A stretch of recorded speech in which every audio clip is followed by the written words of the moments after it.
Hello, everyone. Welcome to Inside the Birds Postgame Live. Geoff Mosher along with Adam Caplan, and joined all season long this year on Inside the Birds Postgame Live by former Eagles tight end Clay Harbor. Gentlemen, the Eagles for the second straight year get a win in week one, and for the second straight year, they kind of had to bite their fingernails to the end. Last year was more of a barn burner against the Detroit Lions. This one, a little bit different. You go on the road, you beat the Patriots 25-20. I'm sure there's going to be some pretty strong commentary in the coming days about certain things that went on in this game. Bottom line, we'll talk about everything. The Eagles off to a winning start, 1-0. Clay, as a player, start with you. Just in general, no matter how it looks in week one, how important is that W to get off right away? Geoff, it's important to get off to a good start, get that win. It builds confidence. It builds cohesiveness in that team. You believe in one another. But I played New England. I played under Bill Belichick. You are going into Foxborough. This guy has a plan for everything to get a win against Belichick. I played on the year we had Deflategate. We had Jacoby Brissett as our starting quarterback. He has a plan for everything. You see the quick passing game they utilize today. You see some of the screens they utilize today, some of the inside runs that you utilize today.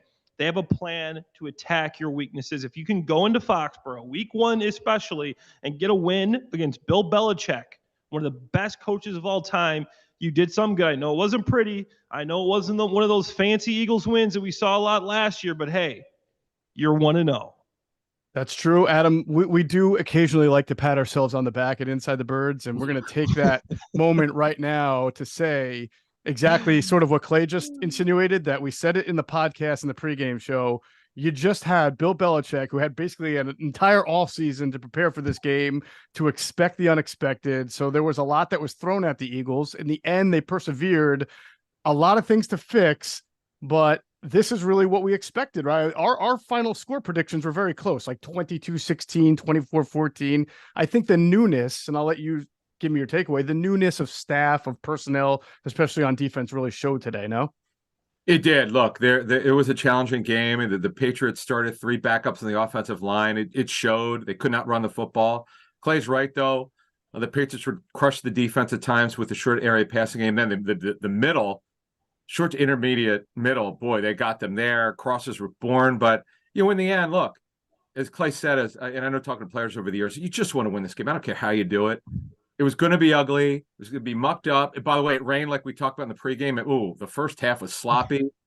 But, man, there were some good stories in this game. Jake Elliott was amazing. And you see why Aaron Sipos is the holder. I mean, you can say what you want. Maybe he's not the greatest punter in the world, but it worked today. He got the job done. But also, Geoff, the special teams coverage, a couple shaky areas today.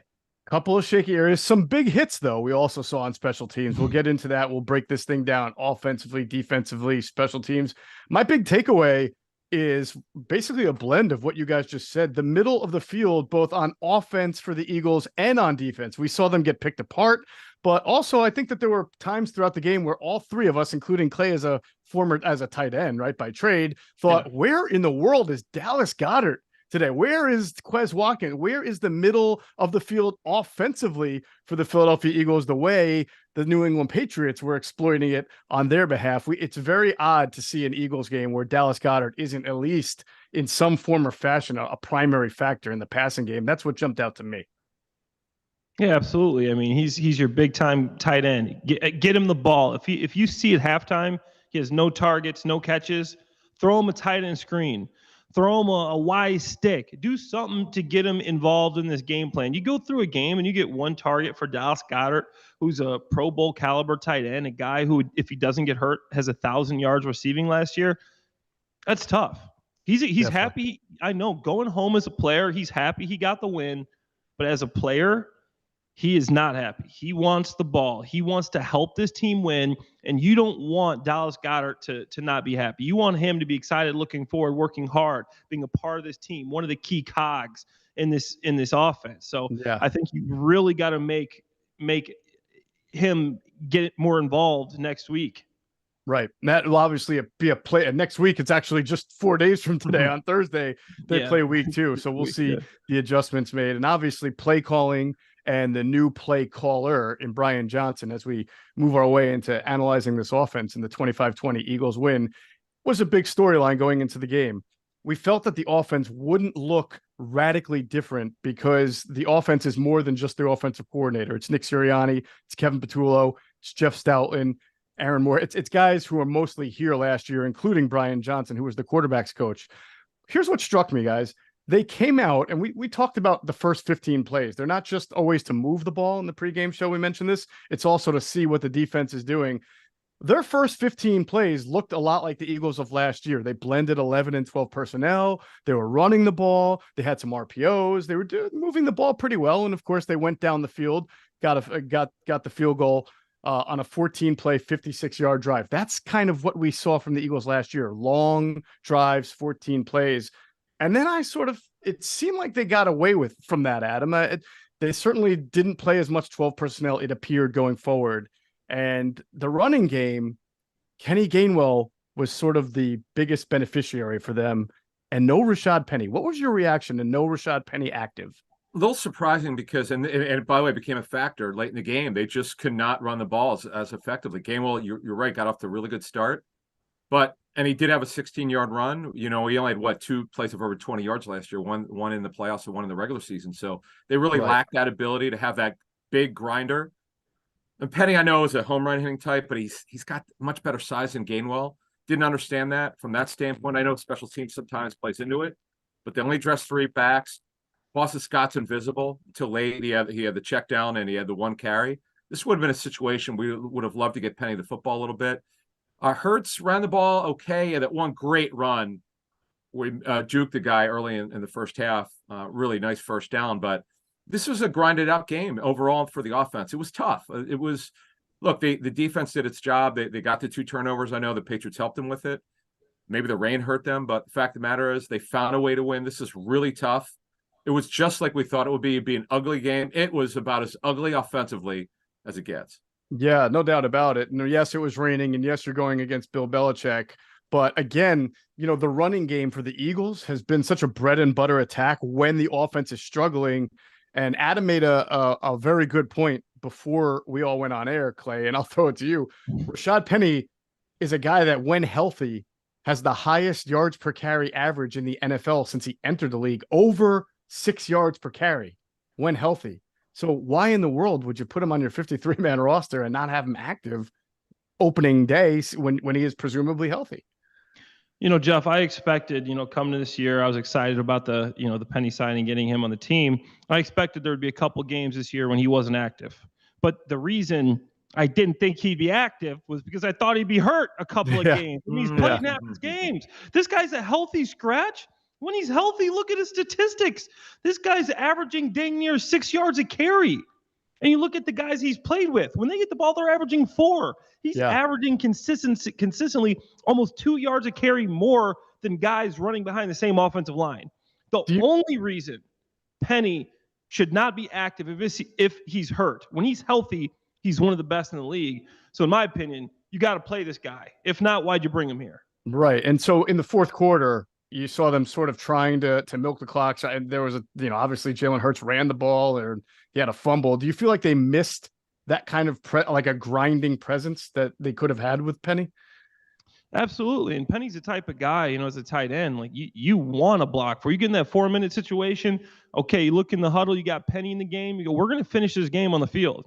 We don't want to punt. We don't want to let our defense, the Patriots, drive down the field, 4th down. Maybe he caught it. Maybe he didn't. No, we're going to stay on this field. We're going to drive down the field with this big back and end it with a kneel down, okay? And that's what Penny's good at. The guy can break tackle. He has more yards over expected than any other running back in the league. If he's healthy, he should be in there. And you want to switch up styles. That's tough for defense when you got running backs with different styles. You're giving all the running backs, all the carries to one running back. Obviously, you have Jalen Hurts. You're taking advantage of the zone read, the RPOs, like you should do. It's one of the things that's so beautiful about Jalen Hurts. He can throw well, and he can run that. But you need to mix it up. It's not, 2005 when you have one running back running 30 times. Switch up the styles. It gives the defense headaches. Yeah. Let's talk also about DeAndre Swift now, because he was active. Adam, he didn't get on. I mean, obviously the coaching staff, and we knew that they liked Kenny Gainwell. We knew he was making the team. We did mention that he does, for a guy who was basically a receiver in college, caught a lot of passes. He does lack an explosion that you're accustomed to seeing out of that type of running back. And again, today, I'll have to take a quick look at his average per 3.9 on 14 carries. The longest carry was 16. Had a couple of catches for 20 yards. DeAndre Swift is a proven player. How surprised were you not to see DeAndre Swift more involved in this game plan? Look, we outlined Gainwell's role. 4 minute, 2 minute, he's the back. Backed up near their own end zone, he's the back. I get all that, but from the 20 to the 20, why is Swift not getting the football? This was a tactical error by these coaches. They should have got Swift the football. They traded for this guy. I know it's game one. I'm sure he'll have a bigger role, but they didn't draft Penny. They didn't use Scott, so why not use Swift? They lacked explosion. After Gainwell, he had a bunch of nice carries. Then it started to be 2 yards, 3 yards, started to fade a little bit. This is where you get Swift the football. They look kind of lost offensively. That's how New England was able to come back when they were up 16-0.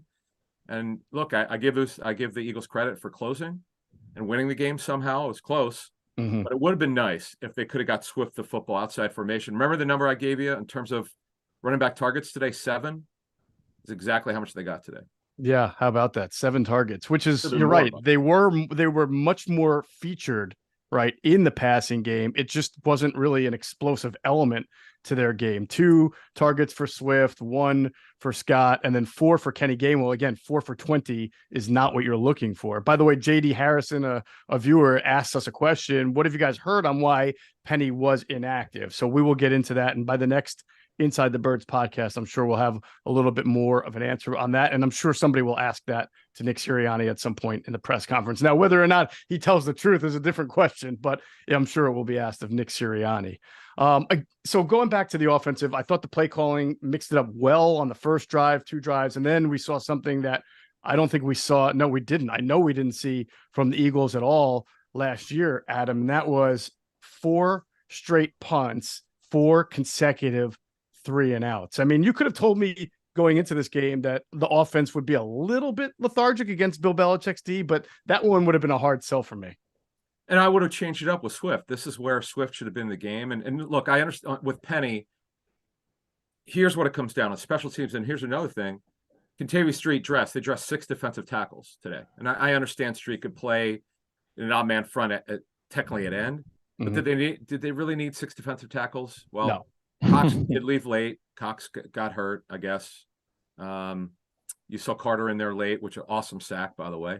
But the fact of the matter is they really need Swift to touch the football. That's something as the play callers or play designers for the Eagles here, Brian Johnson, Sirianni, Patullo, and others, they have to get Swift involved. I think we all saw that at home.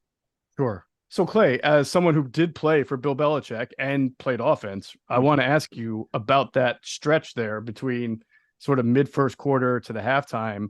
You saw the Patriots be very aggressive. You even saw, and Tony Romo almost went gaga over sort of a zero blitz with four deep. He's never seen anything like. We're all used to the Jim Johnson. A zero blitz is a zero blitz, right? Like, yeah. Everybody's rushing, and anybody who's covering is literally in man coverage. So was it Bill Belichick just mixing it up, throwing different coverages at the Eagles that you think confused them, or do you believe the Eagles were slow to adjust to that and just didn't have their typical rhythm? I think whenever you give Bill Belichick the opportunity in obviously an extended period of time to come up with a game plan, he's going to find a path to victory. And that's what he would always talk to us about. He goes, hey, we have a path this week. It's a slim path. If we do this, and you'll highlight the areas that he wants us to. If we have to win special teams, we have to force turnovers, and you'll highlight the areas that we have to win at in the games. And the first thing he said, I remember the first meeting I ever went to in New England. We walk in, my notepad's out. I'm waiting for these words from Bill Belichick. Like, what is this guy going to say? The greatest coach of all time. I'm waiting for these huge words. And he says, guys, but before you learn how to win, you got to figure out how not to lose.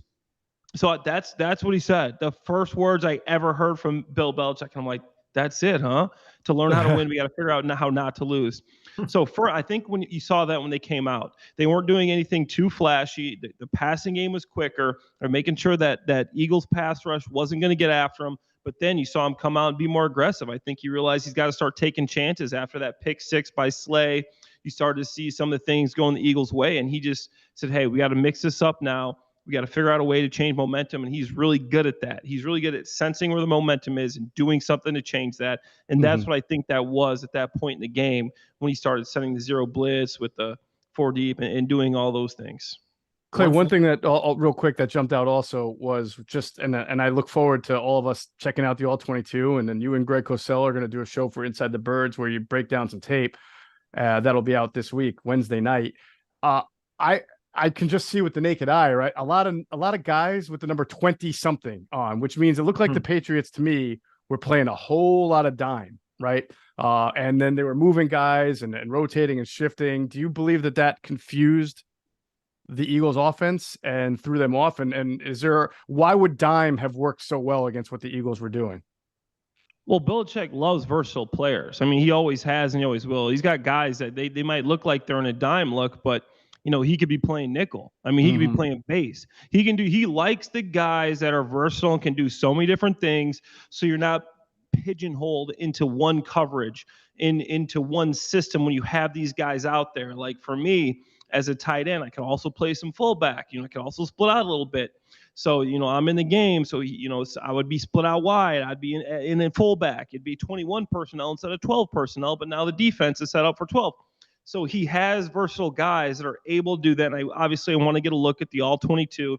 That's when you can really see what's going on. When you got the clicker in your hand, you're rewinding, you're watching the coverages, you're watching the blitzes, you're watching who, what, when, where. Obviously it's a little bit more difficult to pick up on the game broadcast. But from what I saw is he's using a lot of his versatile players in different positions to confuse, obviously, Jalen Hurts and the Eagles offense. And I think, they did a good job of that. Yeah. And I do want to give credit where it's due. Obviously, I don't want to make it sound like we're focusing on the negative. I think we're just surprised by sort of the sloppiness of the Eagles offense and the lack of certain star players who weren't involved. We mentioned DeAndre Swift, Dallas Goedert, but Devontae Smith, really nice touchdown catch. A.J. Brown made some nice catches in the second half. I mean, this is the difference between if you have mediocre playmakers, right? If you're a team that the Patriots, they did nicely, but they don't have great playmakers, right? They have some good ones. By the way, that one-handed catch by Hunter Henry was amazing. But anyway, incredible. These two guys are really probably what separated the Eagles from the Patriots in this game. They had those two guys making plays. Yeah, no doubt. I mean, it was those guys. Smith and Brown came up big when they needed him to. Goddard, by the way, there's a couple times when he was open, he didn't get the football.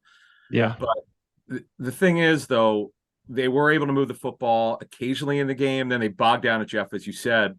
Was it 4 straight 4-and-outs? It was 4 straight 4-and-outs. Yeah. Well, that's not good. That's not like this offense. That's surprising. But you got to give New England credit. They adjusted, and the other thing is, one thing when we flipped the script to Sean Desai, they gave up so much room in the middle when they got up 16-0. Man, they just nickel and dimed them with Kendrick Bourne, with skinny posts, slots, slot slants. You saw Hunter Henry come alive all of a sudden, second quarter on. Yeah. This is something they have to be a little bit more physical. And as Greg Cosell called in our pregame, watch for Terrell Edmonds to play in the box. He sure as heck did. They went after him. They also went after Zach Cunningham as well, the Patriots, and were able to be successful. That's something that they're going to have to understand going forward. I know the guy's a great tackler, and the Eagles did an excellent job against the run, but that the first and second level throws today, which means within the first 10 yards and 10 yards to 20 yards from an NFL parlance, they got hit today on those passes. Yeah, definitely. Before let's turn the page real quick on offense. After one more point, I want to talk about the offensive line, which really had its work cut out today because of all of the pressure that Bill Belichick and the Patriots were trying to generate. For the most part, I thought Jalen Hurts, especially against 4-man rushes, had a fairly clean pocket. There were some bad penalties, and there were some. I actually thought Jordan Mailata had a little bit of trouble in this game, whether it was being a step slow or holding. Jordan Mailata, did you stick out to you, Clay, as someone who probably is going to watch the tape and say, I can get a little better next time, or next time I face this defense, I'll know what I'm in for? Yeah, absolutely. I think he didn't have a 100% clean day. He didn't do anything, catastrophic out there. But the Patriots have some underrated pass rushers. For some reason, these guys never get the credit they deserve. They're guys in the national media that never get the spotlight, but they produce year in and year out. They're guys that can rush the passer. They do a good job of it. There's a reason this defense was so good last year. Obviously, they were really good against the run. Look at the Patriots last year. I think they were 6th in the league, but they're also good at rushing the passer. So overall, I think the line had a solid game. They kept Jalen upright, but Mailata could get better. I was happy from what I saw from Cam Jurgens in his first overall start. Yeah. By the way, such a great point. I mean, Josh Uche doesn't get talked about a lot. He had that hit on Hurts's arm that impacted a throw. Greg Cosell, Adam, you mentioned Dietrich Wise and how underrated he is, and he certainly was a disruptive force up front for the Patriots as well. So yeah, hey, listen, that's a good defensive front that the Eagles went against. You can understand week one, a little sloppy for those reasons. So let's move away from the offense and get into the defense. Before we do that, we're going to take a quick break to hear from our friends at Sky Motor Cars. Sky Motor Cars in Westchester is a different sort of dealership. All it takes is one look at their Highline pre-owned vehicles that people all over the country want and need. Owner Brett Schiller, make sure you don't spend a dime of your money before you purchase the car. Sky Motor Cars allows you to make all the decisions regarding your next vehicle. At Sky Motor Cars, you never have to spend more than necessary. Visit SkyMotorCars.com today or call 610-918-7225.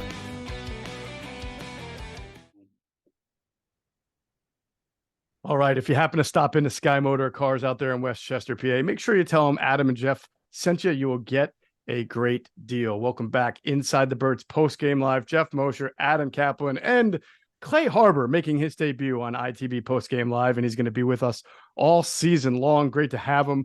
Clay, defense, Eagles defense. So there's a lot of newness. You have a new defensive coordinator, right, in Sean Desai, and a new staff. A lot of new staff, and then of course new personnel. So very early, we saw Zach Cunningham, a guy they signed in the middle of training camp. We saw Justin Evans start, and then the biggest thing that we saw that Adam and I talked about in the pregame show that you might see today was a change in defensive line alignment. There was a lot more conventional 4-2 nickel, 4-2 front, right, with either 4 down linemen or 3 linemen and an overhang. Last year, they were much more of a 5-man front with 2 overhangs and 3 defensive linemen. So obviously this is Sean Desai's fingerprints so far than we've seen. And you probably remember Sean from some Chicago. Is that what you recall from Sean's defenses with the Bears? Well, a lot of different game plan stuff. You would see some different alignments based on who they're playing. But, he does switch it up a lot depending on the strength of the team he's going against. Right. And then, Adam, we mentioned that you're only going into the game with 3 off-the-ball linebackers. Nakobe Dean, Zach Cunningham, Christian Ellis. Nakobe Dean leaves with an injury. We're going to have to see. I believe Nick Sirianni has already said something about it in his press conference. So we'll have to go. No, the reporter's saying he left in a boot. So we'll talk about that in a second. But it seemed like a risk roll of the dice, and it almost came back to hurt them. This is another thing that they're going to have to reevaluate going forward. Yeah, no doubt. I mean, the fact that they only dress 3 running backs, okay, most teams only do that. But obviously, if you lose a guy to injury, it's a problem. But here, only dressing 3 inside linebackers when you run a 34, you start 2 inside linebackers, Dean and Cunningham, and Dean left the third quarter with a right foot injury. We're told he's getting testing tomorrow, so we'll see. Had he come back, even if he was limited, I'd feel at least, okay, maybe it's not a serious injury. But the fact of the matter that he left, didn't come back, we'll see. Hope for the best. Don't know the extent of it. They'll find out. But then Christian Ellis had to come in there, who did get some playing time late last season. We know he's been a special teams guy for this football team. But that if Dean's out for a while, we'll see. I mean, if he's not able to play next week, there you go. You're down to it's now Ellis would be a starter. I mean, that's right. Shit. I don't see them going with Nick Morrow. And again, this is not right, Clay. This is not. You have a week to try to figure this out. This is Thursday night, which means you really only have 3 days in between 2 practices. And if again we have to wait, as Adam said, to hear the results of the test. But even if, sometimes a guy's test results come back fine, but he's still going to be out a few days. I mean, this is the early in the season. This sounds like it's difficult situation for the Eagles. If you can't play today, you're not playing on Thursday. I'm sorry. I mean, the way you think about this, guys. Okay, Sunday, the game's over. Okay, you got Monday, Tuesday. By Wednesday, you got to know, right? Because that's the day before the game. You literally have 3 days. This isn't you have a full 6 days. You have 3 days. If you can't play today, the odds of you being able to play on a Thursday night football game are very slim. There's not much recovery that happens there. If you got bumps and bruises, you're going into that game with bumps and bruises. You're going to be playing in Thursday night football with those bumps and bruises. I used to like Thursday night football because when you go to practice, you just do all walkthroughs. And that could hurt them, obviously. You bring in Nick Morrow, but if you bring in another linebacker to this roster, you're not going to have time to even run them through the plays that get them oriented to the defense.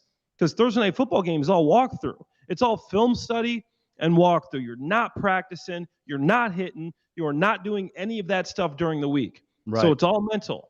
So it's going to be tough. And anyways, to dress 3 linebackers, special teams, great teams at special teams have core guys that are linebackers, because linebackers have the mentality that you want a special team. Those are the guys that can run, hit, and tackle. They know how to identify what a ball carrier is doing. If you're going out there with a defensive tackle or a wide receiver, at cornerbacks, fine, but you're not going to be good as a team that has a bunch of linebackers on special teams either. You're going to miss some tackles. You're going to miss something there with your physicality on special teams.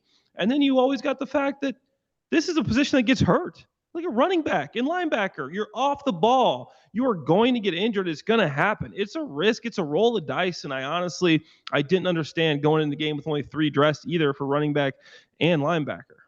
Well, it does make the decision to bring Nick Morrow back to the practice squad, albeit a few days after, makes sense because they may need to summon him up for this Thursday night game. We'll see. Adam, you know how this city is. Well, so does Clay, right? With the defense, the defensive coordinator, what they want, smash mouth, punish you, turn the ball over, and all that. I'm sort of conflicted right now because the Eagles only gave up 20 points. And if you only give up 20 points, usually I remember Quentin Michael telling me Jim Johnson's goal every week was 18 points, or 16 or 18, something like that. Okay. Right? So you give up 20 on the road, you're the Eagles, you have all that offensive talent. Theoretically, you should be okay and win the game, and they did. I'm sort of a little surprised by, as you mentioned before, how at some points they were able to nickel and dime their way down the field playing pitch and catch. But it also brings me back to what John DiFilippo told us about the Fangio defense and Sean Desai, that it's going to make you work for what you may get it, but you're going to work for it. And, at the end of the day, Mac Jones got hit a bunch of times, especially in the fourth quarter. They only scored 20 points. There was really one drive in the fourth quarter where it looked easy. And I think that's what's probably going to stick with people mostly, is that on that fourth quarter drive, it was a little bit too easy. Right. Now, here's also key to add to this. The thing is, they came up big enough. Hurts fumbles it, uncharacteristic fumble, right? But they still hold. I know that was close to being a catch, but hey, the guy was out of bounds. They still held. That counts. And they found a way to win the game. Cox had a big play there before he got hurt. Jalen Carter had a quality rush. He got a sack. Jordan Davis did some good things. We'll find out how the entire game went for him when he was in the game. We definitely had some good plays in the game. Sweaty had a huge play. They made some good plays. Reddick had some. He had some where he pushed the tackle back, but he didn't get a sack. But overall, look, they won the game. They had some lineup changes. Justin Evans started. We saw that very early on. He's another second level, third level defender. Blankenship, by the way, was everywhere today. He had an awesome tackle, which would have been for a big play. Remember that in the second half? Yes. So he had a very active, good football player. Look, they won the game. But as Clay said, I want to get back to Clay here. When you're a player, how do you recover after a game when you play on Thursdays? A lot of hot tub? Like, what do you do when you're playing in 4 days from now? No, exactly. So you come in, usually you have your day off, right? So typically Sunday, you'll come in on Monday, you'll get your lift, you'll watch the film, you'll correct lifting the day after. Okay. That's what you do. It's the science to get your body moving, to get your blood pumping. They bring you the next day. It's a light lift. And then Tuesday's your off day. You ain't got no off day on Tuesday. Okay, you are coming in on Monday. You're getting a quick lift in, just something to get the blood pumping because it helps with those bumps and bruises. Then Tuesday, Wednesday, you're just going through walkthroughs, and if you need treatment, you're going in the treatment room. You're seeing the trainers, and you're making sure everything's working. It's not a typical week where you get 2 to 3 lifts in.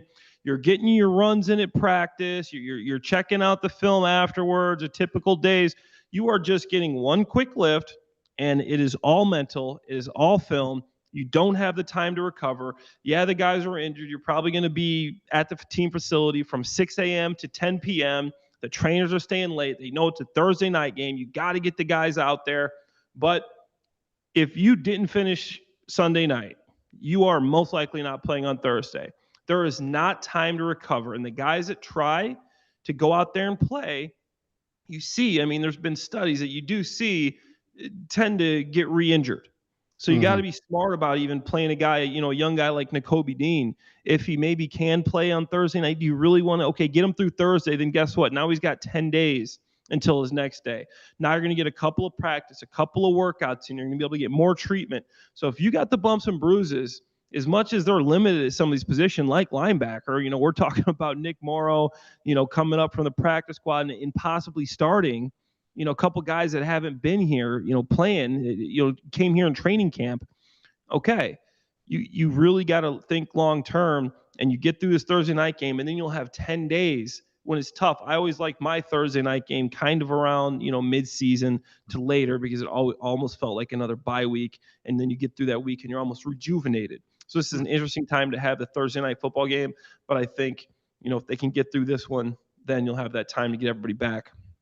Clay, does it make it even tougher that this game was a road game? Because I would think that if this game at Lincoln Financial Field, guys could start getting treatment and getting their body, accustomed to whatever they need to after the game or even at home, right?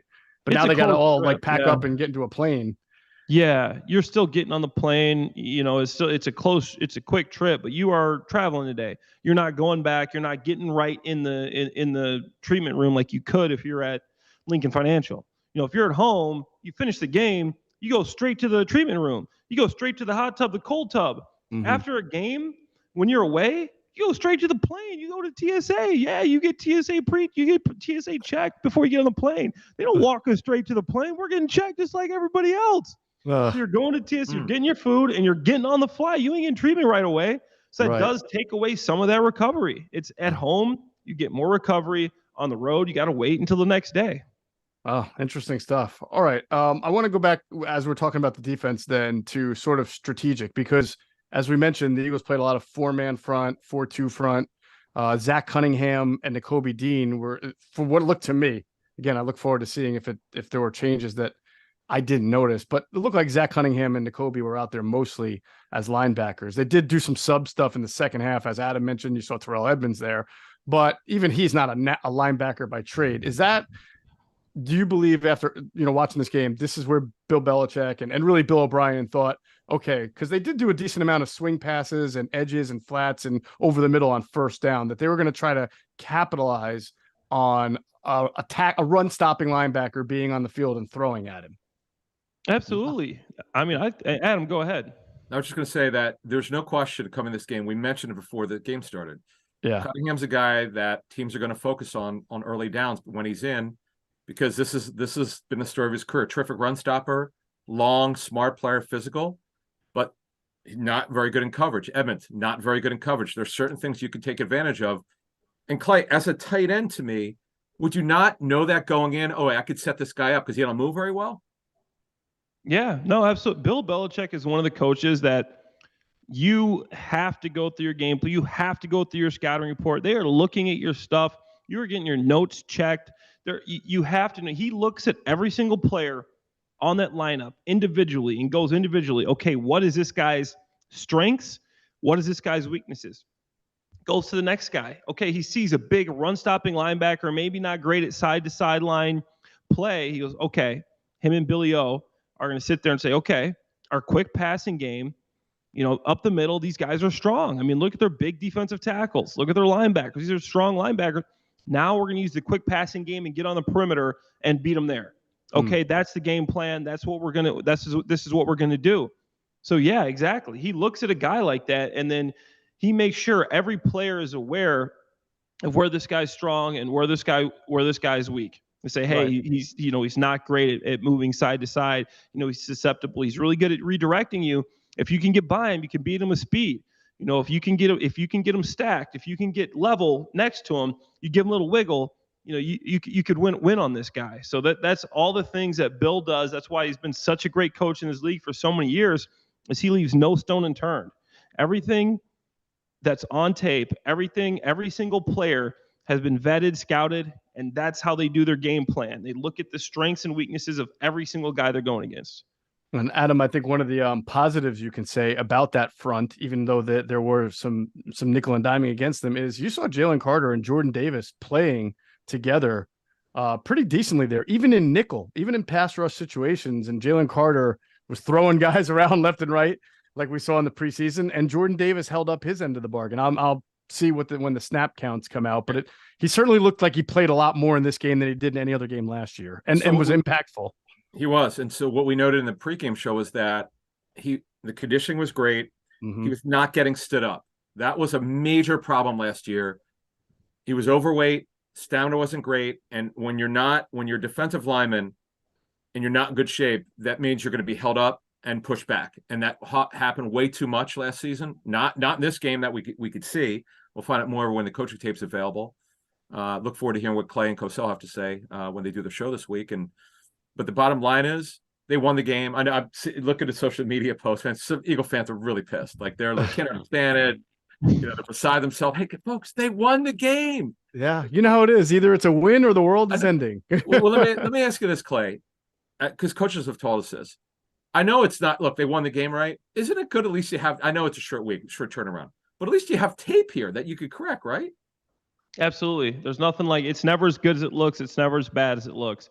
And that's the thing you learn early in this league is sometimes you go in and you're like, man, I played terrible. You go back, you look at it, you go, okay, it wasn't great, but we can fix this. This is something we can work with. Right. I'm only a step here. So you can come back next week and see a completely different team.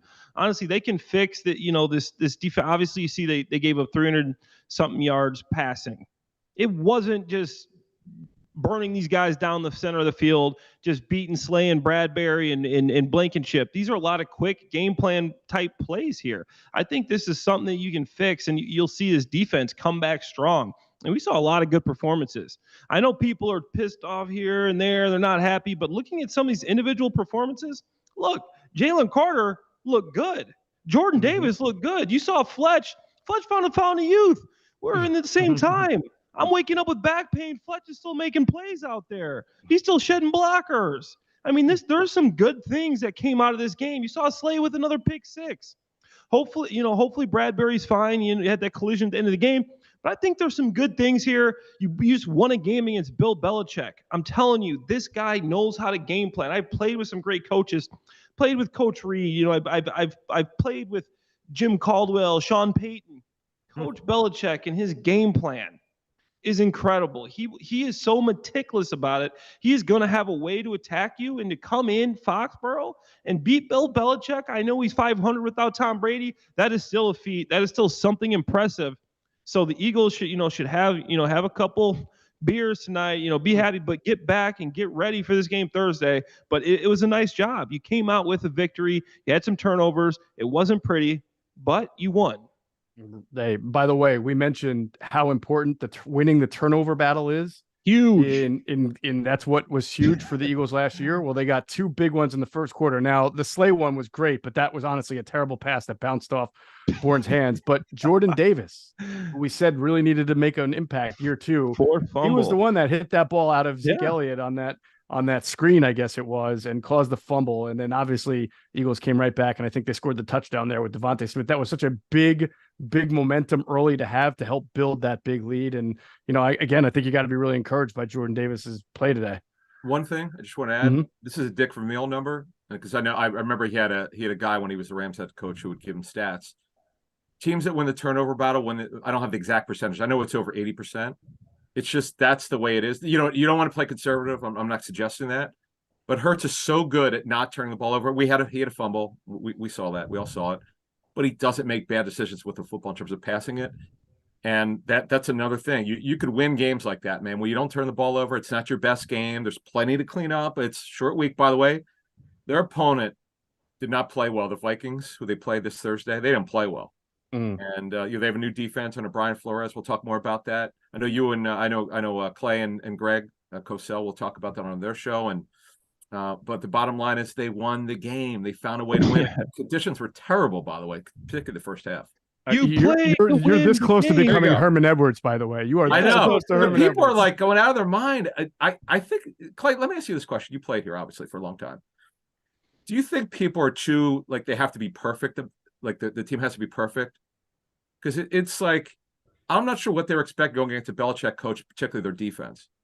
When I played here, we were far from perfect, but we were obviously 11-5, 8-8 with the dream team year with Vince Young, and then we were awful. I think we were like 4-12, and that's the year that Andy got fired. And the next year, I go through camp and preseason with Chip, end up getting released and picked up by the Jaguars. But it's a very tough place to play. In any other place, you get a win. Pretty much everybody's happy, but here in Philly, I mean, it's a tough. They have high expectations, and you love playing for the fan base, but it's something that you realize, like, hey, these guys are watching the game and they're watching it hard. Sure. They want to see some good football. So that's something that you just come to know and love. Honestly, I enjoy that. Playing in Jacksonville, you walk into it, you're talking to somebody, I play football, professionally? Like, yeah. You go, wait, where? In Jacksonville? Yeah. You guys got a team here? Are you like, yeah. Oh, man. Okay, I play for the Jacksonville Jaguars. Philly loves their team. I love how passionate they are, but that's the beauty of Philly. You win the game, you beat the Patriots, and people are still upset. You just beat the Patriots. It's a city of perfectionists. They demand perfection. Okay. That's understandable. But hey, one more thing I do want to mention. This is a negative. To run out of timeouts like they did, and this is not typical of a Nick Sirianni coach team. He's so good with time management. They have the special teams gaff, the two other timeouts. That's not good. That's another thing where they overcame Hurts's fumble, timeouts, just some sloppiness. But man, Jake Elliott was incredible. I mean, he did have the goal, but hey, he had a great game in the rain for most of it. Yeah. Definitely. Oh, listen, I want to ask you guys about a few, just before we get out of here, a couple of decision-making things, and Adam was starting to touch on it in general.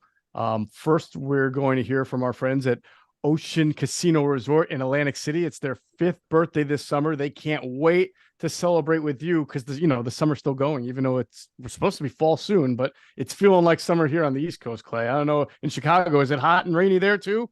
Like 77 degrees a day. That's summer for Chicago. So anyway, join Ocean for exciting promotions and sweepstakes, headline entertainment, the best day life and nightlife lineup in AC, the debut of the birthday bar, exclusive local collabs and partnerships, commemorative 5th birthday merchandise, and so much more. Don't miss stunning fireworks and unique events all summer long. Ocean Rewards members will enjoy over $5 million in gifts and prizes. So be sure to sign up for an Ocean Rewards card to get in on the fun next time you visit. So, Adam, you were alluding to some things that I thought might happen, even though it's not typical of Nick Sirianni. But again, you have a couple of new coordinators. You have just a lot of newness. So maybe some confusion. There was a late substitution, I think, that required a timeout that got burned that you said. Specials. I want to ask you about some decision-making, specifically in the 4th quarter. Okay. They were, at the end of the game, not the end of the game. At one point, they set up a field goal for Jake Elliott, right? It was, I forget which one. It was his last one, I think, or the second to last one. And they didn't go for it on 4th down. It was a shorter 4th down. I think 4th and 3. But then on their possession where they're trying to get this game over with, and you had a field goal would have done that again. They go for on 4th and 2, incomplete to Devontae Smith. Did that surprise you? The sort of uneven or inconsistent aggressive approach there? Yeah, we all texted each other, and I think we all agree they should have punted. Suppose was booming the kicks for punts pretty much. They should have punted, try to pin him in there. We know that historically they've gone for it, but as you said, some inconsistent decisions. That clearly should have been a punt there. But These coaches, I've learned my lesson. They when they believe, they believe. They think they could get it. It's hard to talk them out of it. Remember in 2017, the Super Bowl year that the Eagles won, they had some interesting decisions when to go for it because they used the chart. I don't think Sirianni always uses the chart. I know they used it, but I don't think he always used it because today I don't know what they were doing. Yeah, no, it was Clay. I thought it was a little bit of a I don't know the method to your madness there in the fourth quarter. Sometimes I get it. This one I was confused. I thought he was going to just delay a game. There's no way they snapped this ball. And then, okay, let's see. I love being aggressive, but at some point you got to be smart. And, maybe they got away with an interference on Devonta there. But on my notes, I had a couple other interesting plays that I thought, there was a 3rd and 11, the quarterback draw there. And I think Hurts actually got the route. That was interesting. And then a 3rd and 10 run to Boston Scott that didn't do much. I thought there's some interesting play calls today that seemed, a little bit out of the ordinary for this Eagles team. And I'm like, okay, like I want to get back and watch the tape. Obviously, me and Cassell are going to, break down and really see situationally, what was going on there. But first look, it looked like there were some strange calls there. And it had me, what's going on, from my career in football, thinking that some of that was odd. I wrote this down, Adam, the 3rd and 10 run by Boston Scott. I said, this is one of those examples that I always mention that makes you laugh about the running back wheel that they spin. And then little thing, just that little sliver that says, give it to Boston Scott. It landed on it that time. And the coach is like, all right, we're giving it to Boston Scott. Here's the thing. Let's go. I would guess, we don't have access to it, but we'll find out because we'll look for this play now. They had to have a light box. It had to be, because why the heck would you? There's no, obviously 3rd and long, it should be a light box. Sure. So maybe they thought they could have done it. Look, we've seen the Eagles do it over the years when they call plays like that and it worked. Because the people will complain when it doesn't work, and if it works, they go, great play. Well, they should. Yeah, right. I get it. I mean, that's not the worst thing. It's kind of one of these games. Survive in advance. They won the game. It was just like we thought it would be. It would be ugly. Weather was nasty for 2.5 quarters. They found a way to win. The defense had some great blood and guts game for the defense. Yeah. Dean left the game, didn't return. Cox got hurt late. We'll see with Bradbury what happened with him. He was bloodied. But they found a way to win. That's the bottom line of this game when it was so ugly. By the way, think about if they would have lost this game and they have a short week to play the Vikings. Right. No, that would have been bad. And of course, the unsung hero, Jake Elliott. Clay, let's finish it on this. As a person who played a lot of special teams throughout your NFL career, did you ever have to be in practice? Were you ever an emergency holder on the punt for a punt? Because I know sometimes backup tight ends get that assignment. No, thank goodness, man. I don't want that job. No way. Wasn't Brent Selleck one of those? Maybe he might have been a long snap. Emergency. Selleck was our backup long snapper, and I think he did take some snaps at holder. But man, that is a job with no glory. And if you mess up, everybody's gonna know about it. We heard Tony Romo on the broadcast. Just ask him what happened. He can go out, throw touchdowns, win the game, but he drops the hold, and that's all anybody remembers from him. Right. No, so you can see why a guy like Aaron Sipos, who has struggled as a punter, is going to maintain a little bit of a hold on this job, because Jake Elliott has been fantastic over the last. Yeah, I know he missed the next. You can't mess with that operation. Yeah, he's been great. You can't. This guy's booming kicks like that in the rain. Like, that's tough. Like, we've seen Eagles. I remember back when Alex Henry, when he's having those problems, obviously after Akers, like, we've seen some kickers, guys. And I mean, in my experience, even in Jacksonville, Josh Scobie goes from a Pro Bowl player to a guy that can't make it. I mean, there's some weird stuff. You don't want to mess with these kickers. If it's going smooth, some of these guys are some different dudes now. You don't want to mess with any of that. Keep it the same. If it ain't broke, don't fix it. All right. You know what? That's a perfect summation. We know the Eagles have some fixing to do, but they won. So nothing is broke. They are 1-0 headed into their Thursday night game again at the link opener against the Minnesota Vikings. Of course, our pregame show, Inside the Birds pregame live with myself, Adam Caplan, Greg Cosell, and Jason Avant. We will be coming to you at 5 p.m. on this Inside the Birds platform. And then again, the postgame show with all three of us just a few days away. Look forward to that. And in between, just to remind everybody that this postgame show right now will also double as the Inside the Birds podcast on Monday. So if you're just catching this, or you're a little late and you wanted to hear it, you can rewatch it right now on YouTube, or just wait for the podcast version to come out in a few minutes after this. And then we've got some great other programming going on throughout this week and the next week, including Gun on One with Derek Gunn. Q&A will return after the following week. Quentin Michael and Jason Avant, the Q&A pod, will be back. And, of course, the debut of Inside the Tape breakdown with Clay and Cosell. Greg Cosell, Clay Harbor, Wednesday night will be their first show for our Inside the Birds audience. Looking forward to that. So that'll do it for this edition of Inside the Birds Post Game Live. I want to thank Ocean Casino Resort in Atlantic City, Sky Motor Cars, our producer Jimmy Hyden. For Adam Caplan and Clay Harbor, I'm Geoff Mosher. Thanks for watching Inside the Birds Post Game Live.